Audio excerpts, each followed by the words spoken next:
தேர்தல் முடிவுகளை தாவேக்க தொண்டர்கள் கொண்டாடினாலும் பின்னால் இருக்கும் நம்பர் கணக்கு பலரையும் வியக்க வைத்துள்ளது. தமிழகம் முழுவதும் பதிவான லட்சக்கணக்கான வாக்குகளில் வெறும் 5000த்திற்கும் குறைவான வாக்குகளே விஜயின் தனி மெஜாரிட்டி ஆட்சி கனவை தடுத்து நிறுத்தியுள்ளது. வெறும் 10 தொகுதிகளில் அவர் சில நூறு வாக்குகளை கூடுதலாக பெற்றிருந்தால் இன்று யாருடைய ஆதரவும் அவருக்கு தேவைப்பட்டிருக்காது.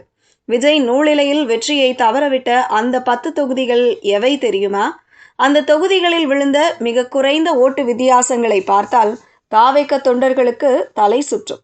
திருக்கோவிலூர் வெறும் 285 ஓட்டுகள், குளித்தலை 579 ஓட்டுகள், பழனி 693 ஓட்டுகள், கோவில்பட்டி 843 ஓட்டுகள், விக்கிரவாண்டி 910 ஓட்டுகள், உதகமண்டலம் 976 ஓட்டுகள், பாபநாசம் 1065 ஓட்டுகள், திண்டுக்கல் 1131 ஓட்டுகள், கிள்ளியூர் 1311 ஓட்டுகள், திருமயம் 1492 ஓட்டுகள்.